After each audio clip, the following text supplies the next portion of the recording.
Have you ever experienced something that felt so real that even years later, you still question whether it actually happened? Tonight's stories are completely fictional, but they're written to feel disturbingly realistic. There are no monsters hiding under the bed or magical curses, just ordinary people trapped in situations that slowly become impossible to explain. As you listen, ask yourself one question. What would you do if this happened to you? Turn off the lights if you dare, put on your headphones, and let's begin. Daniel checked the time on his phone for the fifth time. 12:42 a.m. His train had already left. Working late at the university library wasn't unusual, but tonight, his professor had asked him to reorganize hundreds of archived files. By the time he stepped outside, the station was nearly empty. The streets were unusually quiet. Even the usual traffic had disappeared. His rideshare app showed no available drivers for over 30 minutes. Then, across the street, he noticed an old city bus pulling toward a lonely stop. The route number looked unfamiliar. Still, a bus was better than walking 8 miles home. The doors opened with a long metallic hiss. The driver never looked at him. He simply pointed forward without saying a word. Daniel tapped his travel card. Instead of the usual electronic beep, there was only silence. He frowned. "Is the scanner broken?" No answer. The driver remained perfectly still, both hands resting on the wheel. Daniel shrugged and walked farther inside. There were only 6 passengers: an elderly woman, a businessman in a gray suit, a teenager wearing headphones, a nurse, a man reading a newspaper, and someone sitting alone in the very back. Every one of them stared downward. Not one looked up. Not one moved. The atmosphere felt heavy, almost like the air itself was thicker inside the bus. Daniel sat near the middle. The doors closed. The bus pulled away. 10 minutes passed. Nobody moved. Nobody coughed. Nobody checked a phone. Nobody even blinked. Only the low hum of the engine filled the silence. Daniel finally glanced toward the digital stop display. The names didn't look familiar. He had lived in the city for 5 years. He knew almost every district. Yet these names meant nothing. Black Hill, Ash Crossing, North Hollow. He quietly opened his Maps app. Nothing appeared. No roads, no locations, no results. His signal had vanished. The bus continued deeper into the night. A few minutes later, something strange caught his eye. Streetlights illuminated the windows. He casually looked toward the glass, then froze. His own reflection stared back at him, but the passengers around him had none. The seats beside them reflected perfectly, empty, as if nobody was sitting there. Daniel quickly rubbed his eyes. He looked again. Still nothing. The elderly woman. No reflection. The nurse. Nothing. The businessman. Gone. His heartbeat began to quicken. He slowly turned around. Everyone was still sitting exactly where they had been, but the windows showed empty seats. He stood. "I think I'm getting off." Nobody answered. He walked toward the front. The next stop appeared outside. The bus slowed. The doors never opened. Instead, the bus rolled straight through the stop without stopping. Daniel frowned. "Excuse me." Nothing.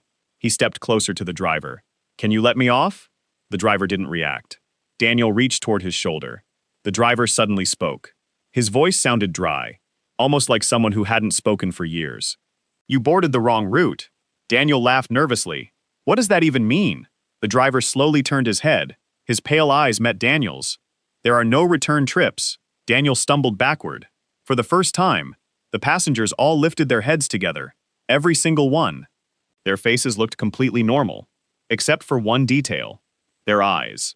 Pure white, no pupils, no color, just blank white eyes staring directly at him. Nobody blinked. Nobody spoke. They simply watched. The bus accelerated. Outside the windows, the city had disappeared. There were no buildings, no traffic, only endless fog covering an empty road. Daniel ran toward the emergency exit. He pulled the handle. Nothing. He kicked the door. Still locked. Behind him, the passengers slowly stood, at exactly the same speed, like puppets following the same invisible strings. One step, then another. The driver whispered, "You weren't meant to see them." Daniel grabbed the emergency hammer beside the window. With every bit of strength he had, he smashed the glass. Cold air exploded into the bus. Without thinking, he jumped. Everything became darkness. He woke lying beside an empty highway. His head throbbed. His clothes were soaked. A passing truck driver found him just before sunrise. When police returned to investigate, there was no bus, no broken glass, no tire marks, nothing. Weeks later, Daniel requested surveillance footage from the bus stop where he'd boarded. The city's transport office agreed. The recording showed Daniel standing alone, waiting, looking toward an empty road. Then, at exactly 12:47 a.m., he stepped forward, smiled at nothing, and climbed into empty air. The security camera captured him sitting down, inside a bus that wasn't there. When Ethan accepted a new job in another city, he expected the hardest part would be starting over. Instead, it was finding somewhere affordable to live. After 2 exhausting weeks of searching, he finally found an old apartment building tucked between 2 office blocks on a quiet street. The rent was almost half the average price. That alone should have been a warning. Still, the building looked clean enough. The elderly landlord, Mr. Harris, greeted him with a tired smile. "You'll be in apartment 406, he said, while handing over a heavy brass key. "It's peaceful here." Ethan smiled. "I hope so." Mr. Harris hesitated. "If you hear strange noises," he stopped, then forced another smile. "It's just an old building settling." The first night passed quietly. The second, not so much. At exactly 3:17 a.m., footstep, footstep, footstep. Someone was walking slowly across the ceiling. Not pacing, walking. Each step was perfectly spaced, almost as if whoever was upstairs was counting them. Ethan looked at the time. 3:17. He sighed. Seriously? He knocked on the ceiling with a broom handle. The footsteps stopped immediately. Silence. He went back to bed. The next night, 3:17 a.m., the footsteps returned. This time they sounded heavier. They moved from one end of the apartment to the other, then back again. Step, step, step, exactly 21 footsteps. No more, no less. The pattern repeated every night, always at 3:17. Always 21 steps.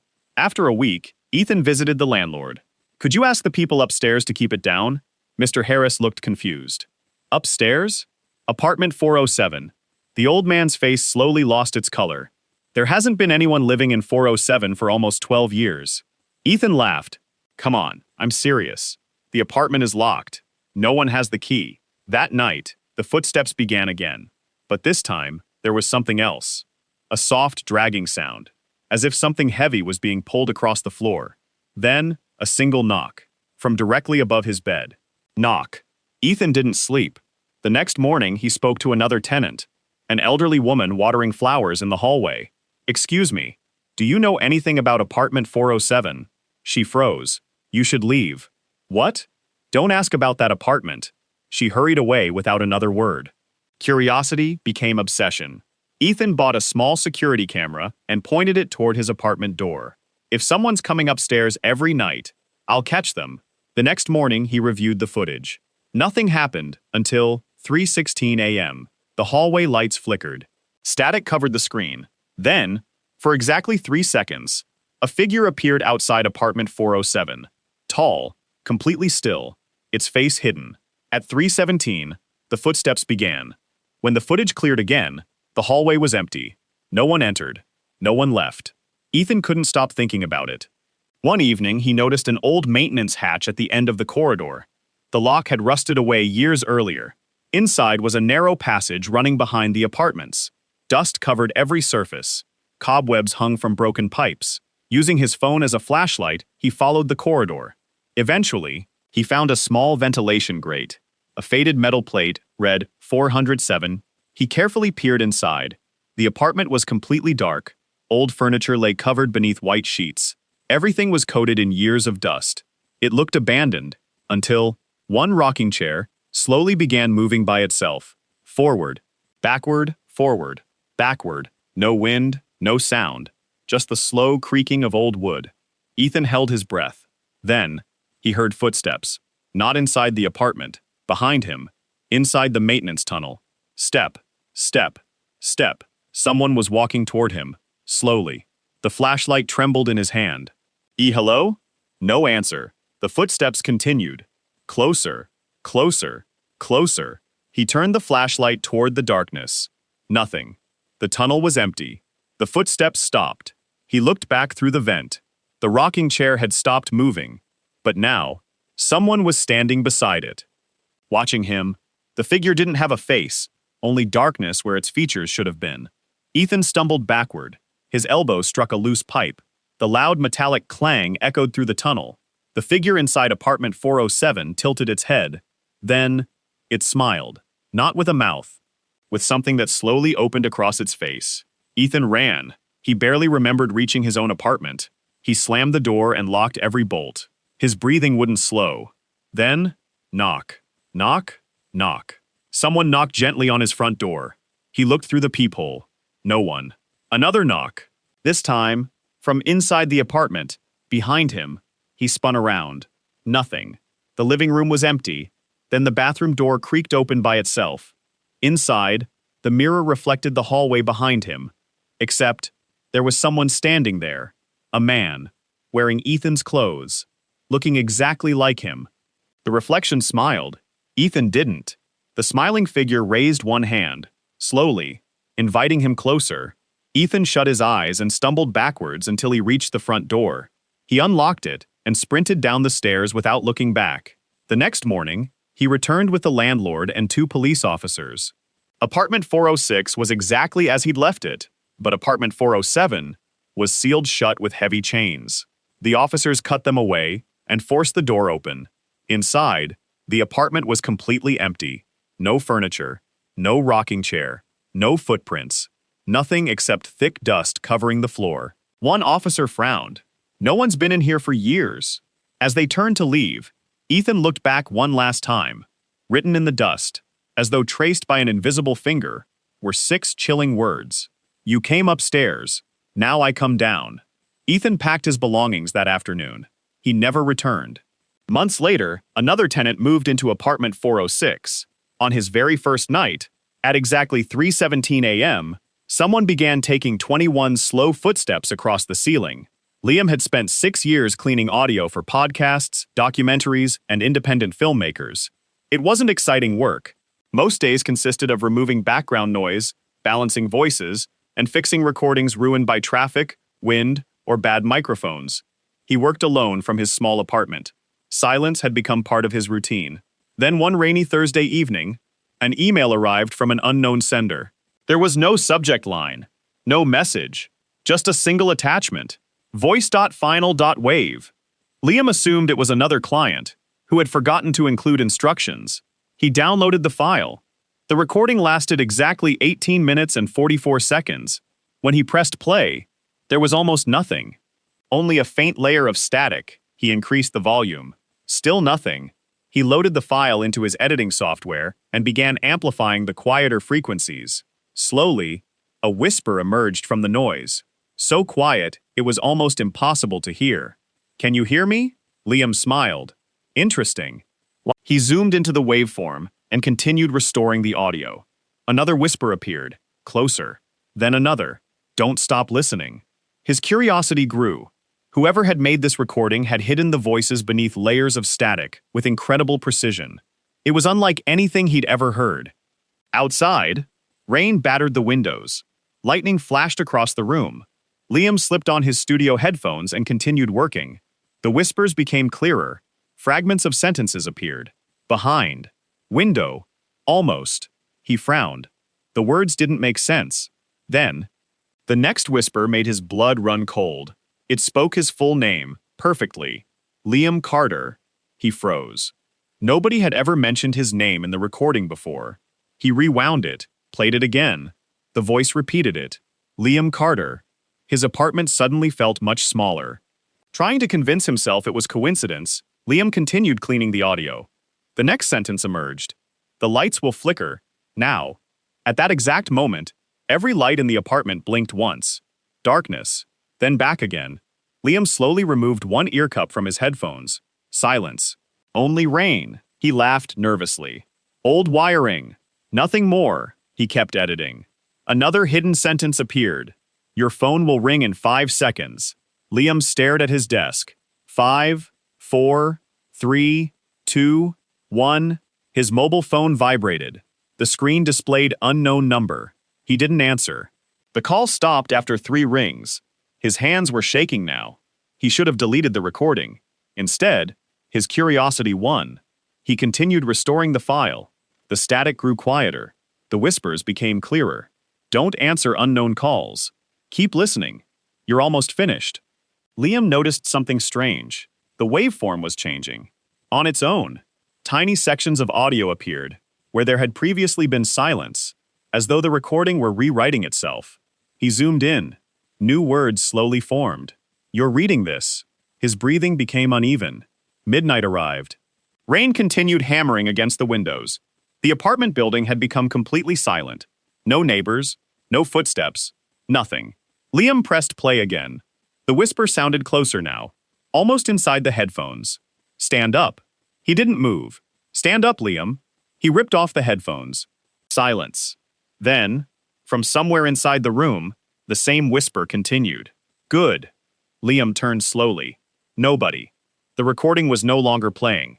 His computer screen showed the audio paused, yet the whisper hadn't stopped. Now we can talk without them. His heartbeat thundered in his ears. He searched every room, bathroom, kitchen, closet. Nothing. The apartment was empty. When he returned to his desk, the computer monitor had changed. The audio timeline had jumped to the very end by itself. One final section remained unedited. Exactly 23 seconds. It hadn't been there before. Liam hesitated, then pressed play. The voice no longer whispered. It spoke calmly, clearly, as though someone were standing directly behind him. You wanted to know who sent this. Nobody did. You've been listening to yourself. Liam frowned. Myself? The voice laughed softly. Not an evil laugh. A tired one, almost sympathetic. Not the version of you sitting there, the version that never escaped. The room became unnaturally cold. His computer speakers crackled. Every monitor turned black, except one. On the dark screen, a video feed slowly appeared. It showed his own apartment. From a corner near the ceiling, exactly where no camera existed, Liam watched himself sitting at the desk, watching the screen, watching himself. The image was perfectly live. He waved one hand. The version on the screen didn't. Instead, it slowly turned its head, looking directly into the camera. Then, it smiled. Liam hadn't smiled. He pushed his chair back so hard it crashed onto the floor. The smiling version of himself stood up, walked closer to the camera. Its face filled the screen. The smile widened impossibly far. Then it whispered one final sentence. I'm ready to come back. The monitor went black. Every light in the apartment failed. Complete darkness. Liam reached for his phone. No signal, no torch, nothing. Only silence. Then, very close behind him, a familiar voice quietly said, Don't turn around. The next morning, Liam's apartment was found unlocked. His computer was still running. His headphones rested neatly on the desk. The audio file was gone. So was Liam. Police searched the flat from top to bottom. There were no signs of forced entry, no fingerprints except his own, no evidence of anyone else being inside. His disappearance became just another unsolved case. Months later, another freelance editor posted online about receiving a strange anonymous email. No subject, no message, only one attachment. Voice.final.wave. The post ended with a single sentence. The strange part isn't the recording, it's that halfway through the voice starts calling me by my name. No one ever heard from that editor again. 3 stories, 3 ordinary people, 3 moments where reality quietly slipped into something impossible to explain. Remember, these stories were completely fictional, but sometimes the scariest horror isn't what we see, it's what almost feels real. So, which story unsettled you the most? The Last Passenger, Apartment 407, the voice inside the headphones. Let me know in the comments, and if you enjoyed these fictional horror stories, don't forget to like, subscribe, and turn on notifications. There are plenty more nightmares waiting in the dark. Until next time, sleep carefully.